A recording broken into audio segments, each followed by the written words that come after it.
Hi friends, welcome to Yashmita vlogs. ಎಲ್ಲರೂ ಹೇಗಿದ್ದೀರಾ? ಚೆನ್ನಾಗಿದ್ದೀರಾ ಅಂತ ಅಂದ್ಕೊಂಡಿದ್ದೀನಿ. ಇವತ್ತು ವೆದರು ಮಳೆ ಬಂದಿರೋದು, ಚಳಿ ಇರೋದ್ರಿಂದ ಏನಾದರೂ ಸ್ನ್ಯಾಕ್ಸ್ ಬೇಕಲ್ಲ ಬಿಸಿ ಬಿಸಿಯಾಗಿ ಅಂತ ಹೇಳ್ತಾ ಇದ್ರು. ಅದಕ್ಕೆ ಈಸಿಯಾಗಿ ಕ್ವಿಕ್ಕಾಗಿ ನಾನಿವಾಗ ಆನಿಯನ್ ಪಕೋಡ ಮಾಡಿದ್ದೀನಿ. ಅದನ್ನು ಹೇಗೆ ಮಾಡೋದು ಅಂತ ತೋರಿಸ್ತೀನಿ ಬನ್ನಿ. ಇಲ್ಲಿ ನಾನು ಚಿಕ್ಕದಾಗಿ ಕಟ್ ಮಾಡಿರೋ ಒಂದು 5-6 ಮೆಣಸಿನ್ಕಾಯಿ ತೊಗೊಂಡಿದ್ದೀನಿ. ಹಾಗೆ ಒಂದು 5-6 ಈರುಳ್ಳಿ ತೊಗೊಂಡಿದ್ದೀನಿ. ಅದನ್ನು ಸ್ಲೈಸಾಗಿ ಕಟ್ ಮಾಡ್ಕೊಂಡಿದ್ದೀನಿ. ಹಾಗೆ ಒಂದು ಇಡಿಯಷ್ಟು ಕೊತ್ತಂಬರಿ ಸೊಪ್ಪು ತೊಗೊಂಡಿದ್ದೀನಿ. ಅದನ್ನು ಕೂಡ ಚಿಕ್ಕದಾಗಿ ಕಟ್ ಮಾಡಿ ಇಟ್ಕೊಂಡಿದ್ದೀನಿ. ನಾನಿಲ್ಲಿ ಒಂದು ಬೌಲಷ್ಟು ಕಡಲೆ ಹಿಟ್ಟು ತೊಗೊಂಡಿದ್ದೀನಿ, ಜರಡಿ ಮಾಡ್ಕೊಂಡು ಇಟ್ಕೊಂಡಿದ್ದೆ. ಅದಕ್ಕೆ ನಾನು ಒಂದು 2 ಟೇಬಲ್ ಸ್ಪೂನಷ್ಟು ಅಕ್ಕಿ ಹಿಟ್ಟು ಹಾಕ್ಕೊಂಡಿದ್ದೀನಿ. ಮತ್ತು ನಾನು 1 ಸ್ಪೂನು ಜೀರಿಗೆ ಸೇರಿಸ್ಕೊಳ್ತಾ ಇದ್ದೀನಿ.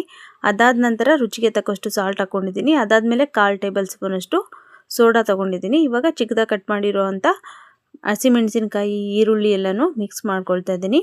ಮತ್ತು ಕೊತ್ತಂಬರಿ ಸೊಪ್ಪು ಹಾಕ್ಕೊಳ್ತಾ ಇದ್ದೀನಿ. ಇವಾಗ ಅದೆಲ್ಲ ಹಾಕ್ಕೊಂಡ ನಂತರ ಹಾಗೇ ಒಂದ್ಸರಿ ಮಿಕ್ಸ್ ಮಾಡ್ಕೊಳ್ಳಿ ನೀಟಾಗಿ ಚೆನ್ನಾಗೆಲ್ಲ ಮಿಕ್ಸ್ ಮಾಡ್ಕೊಂಡಾದಮೇಲೆ ಇವಾಗ ಸ್ವಲ್ಪ ನೀರು ಹಾಕ್ಕೊಂಡು ಮಿಕ್ಸ್ ಮಾಡ್ಕೊಳ್ಳಿ. ಯಾಕೆ ಅಂದರೆ ಅದು ನೀರಿನ ಅಂಶ ಈರುಳ್ಳಿಯಲ್ಲಿ ಇರುತ್ತೆ ಆಲ್ರೆಡಿ.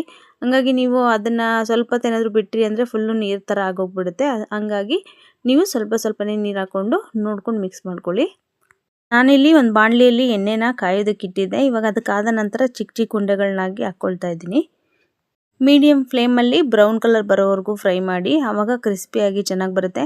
ನಾನಿಲ್ಲಿ ಉಂಡೆ ಥರ ಮಾಡ್ಕೊಂಡಿದ್ದಕ್ಕೆ ಈ ಥರ ಕಾಣಿಸ್ತಾ ಇದೆ. ಮತ್ತು ನೋಡಿ, ಇದನ್ನು ನಾನು ಬೇರೆ ಥರ ಹಾಕ್ಕೊಂಡಿದ್ದೀನಿ. ಸುಮ್ಮನೆ ಹಂಗೆ ಕಿತ್ಬಿಟ್ಟು ಹಾಕ್ಕೊಂಡಿದ್ದೀನಿ. ಅದು ಇನ್ನೂ ಚೆನ್ನಾಗಿ ಬರುತ್ತೆ, ಕ್ರಿಸ್ಪಿಯಾಗಿ ಇರುತ್ತೆ. ಫಸ್ಟ್ ಟೈಮ್ ನಾನು ಆ ಥರ ಹಾಕ್ಕೊಂಡೆ, ಆಮೇಲೆ ನಾನು ಈ ಥರ ಹಾಕ್ಕೊಂಡೆ. ನಿಮ್ಗೆ ಯಾವ ಶೇಪ್ ಬೇಕೋ ಆ ಶೇಪಲ್ಲಿ ಹಾಕ್ಕೊಳ್ಳಿ. ಈವ್ನಿಂಗ್ ಟೀ, ಕಾಫಿ ಜೊತೆ ಒಳ್ಳೆ ಕಾಂಬಿನೇಷನ್ ಇದು. ಈ ಚಳಿಗಂತೂ ಇನ್ನೂ ಚೆನ್ನಾಗಿರುತ್ತೆ. ಮಳೆ ಬಂದಿದ್ರೆ ವೆದರ್ಗೆ ಇನ್ನೂ ಟೇಸ್ಟ್ ತುಂಬ ಚೆನ್ನಾಗಿರುತ್ತೆ. ಇನ್ನೂ ತಿನ್ನಬೇಕಪ್ಪ ಅಂತ ಅನ್ನಿಸ್ತಾ ಇರುತ್ತೆ. ನಮ್ಮನೇಲಂತೂ ಎಲ್ರಿಗೂ ಇಷ್ಟ ಆಯಿತು. ನೀವು ಕೂಡ ಒಂದ್ಸರಿ ಟ್ರೈ ಮಾಡಿ. ತುಂಬ ಈಸಿಯಾಗಿ ಕೂಡ ಮಾಡ್ಬೋದು ಇದನ್ನು, ತುಂಬ ಲೇಟ್ ಏನಾಗಲ್ಲ. ಹಾಗೆ ಯಾರ್ಯಾರು ನನ್ನ ವಿಡಿಯೋ ಸ್ಕಿಪ್ ಮಾಡದೆ ಕೊನೆವರೆಗೂ ನೋಡಿದ್ದೀರೋ ಅವ್ರಿಗೆಲ್ರಿಗೂ ಧನ್ಯವಾದಗಳು. ಹಾಗೆ ಲೈಕ್ ಮಾಡಿ, ಶೇರ್ ಮಾಡಿ, ಕಮೆಂಟ್ ಮಾಡಿ.